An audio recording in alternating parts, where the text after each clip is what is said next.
নমস্কাৰ। অৰুণোদয় হিতাধিকাৰীসকলক লৈ কেইবাটাও গুৰুত্বপূৰ্ণ খবৰ আহি পৰিছে, কিয়নো অৰুণোদয় নতুনকৈ চৰকাৰে বাজেট দৰাইছে। নতুন বাজেট অনুসৰি অৰুণোদয়ৰ ভাৰ 50 টকা সোমাব 1 আগষ্টৰ পৰা, কিন্তু বহুতো একাউণ্টত নোসোমায়। তিনিটাৰ নতুন নিয়মেৰে সোমাব সকলো একাউণ্টত ধন। আপোনাৰ একাউণ্টত এইকেইটা কাম কৰি লওক, যদি কৰা নাই তেন্তে নকৰে, তেন্তে আপোনাৰ একাউণ্টত 1250 টকাকৈ প্ৰতিমাহে নোসোমাব। আৰু কেইবাটাও গুৰুত্বপূৰ্ণ খবৰ আহি পৰিছে। ইতিমধ্যে বহুতৰ নামবোৰ অৰুণোদয় আঁচনিৰ পৰা বঞ্চিত হৈছে, কিন্তু আৰু বহুতৰ নামবোৰ ৰাখিছে। কিন্তু আজিৰ ভিডিঅ'টো সবিশেষ কোনসকলৰ নামবোৰ আছে অৰুণোদয়ত আৰু কোনসকলৰ নামবোৰ বঞ্চিত হ'ব সেই বিষয়ে আজিৰ ভিডিঅ'টোত বিশেষভাৱে আলোচনা কৰিম। গতিকে আজিৰ ভিডিঅ'টো সম্পূৰ্ণলৈকে চাই থাকিব।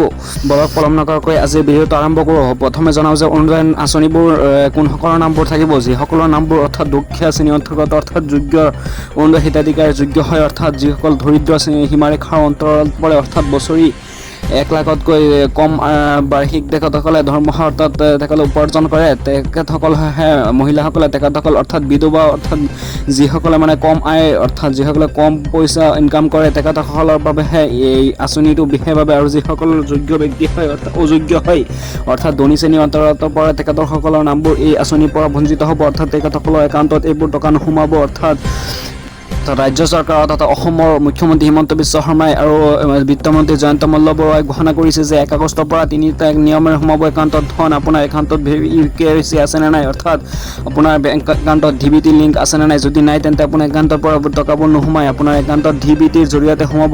তেন্তে আপুনি আপোনাৰ একাউণ্টত যদি DBT নাই তেন্তে আপুনি সোনকালে DBT কৰি লওক, নহ'লে অন্যথা আপুনি অৰুণোদয়ৰ 1250 টকাটো লাভ নকৰিব, অৰ্থাৎ অৰুণোদয়ৰ 1250 টকাৰ পৰা বঞ্চিত হ'ব। অন্যথা এই আঁচনিটো লাভ কৰিবলৈ হ'লে এইকেইটা কাম জৰুৰী সোনকালে কৰি লওক। মানে আপোনাৰ বেংকত DBT লিংক কৰাই লওক আৰু আধাৰ কাৰ্ডৰ সৈতে লিংক আছে নে নাই সেয়া চেক কৰক। যদি নাই তেন্তে আপোনাৰ একাউণ্টৰ পৰা বঞ্চিত হ'ব, তেন্তে অৰুণোদয়ৰ পৰা বঞ্চিত হ'ব।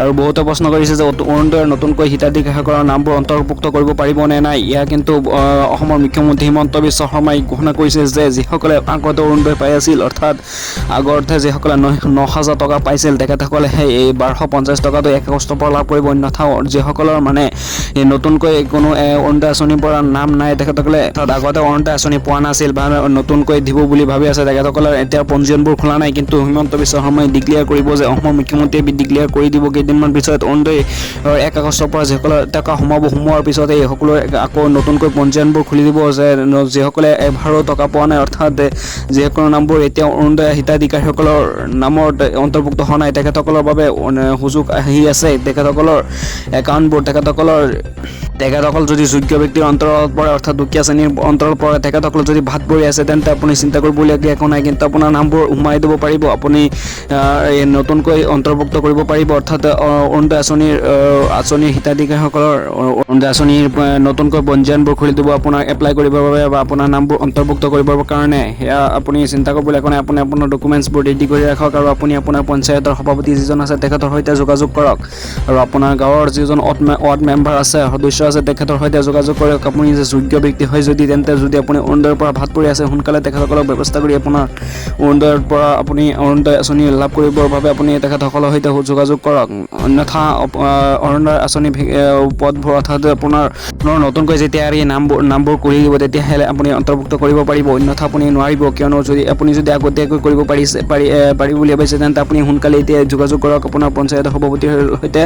যদি আপোনাৰ কিবা বিশেষ স্পেচিয়েল যদি ফৰ্ম আহে, তেন্তে আপোনাৰ নামটো অন্তৰ্ভুক্ত কৰি দিব পাৰিব। অন্যথা আপোনাৰ নামটো অন্তৰ্ভুক্ত কৰিব নোৱাৰিব। যদি অসমৰ মুখ্যমন্ত্ৰী হিমন্ত বিশ্ব শৰ্মাই যদি অৰুণোদয় হিতাধিকাৰীসকলৰ নামবোৰ বৃদ্ধি নকৰে, অৰ্থাৎ অৰুণোদয় আঁচনিৰ হিতাধিকাৰীসকল যদি বৃদ্ধি নকৰে, তেন্তে আপোনাৰ নামবোৰ সোমাই দিব নোৱাৰিব। অন্যথা আপোনাৰ এটা উপায় আছে, আপুনি পঞ্চায়তৰ সভাপতিৰ সৈতে যোগাযোগ কৰক যে আপুনি এজন যোগ্য ব্যক্তি হৈও আপোনাৰ নামবোৰ বঞ্চিত হৈ আছে। তাৰপিছত তেখেতসকলে যদি স্পেচিয়েল ফৰ্ম আহে অৰুণোদয়ৰ কাৰণে, তেন্তে আপোনাৰ নামবোৰ সোমাই দিব পাৰিব। আপুনি এতিয়া তেখেতসকলৰ সৈতে যোগাযোগ কৰক। ধন্যবাদ।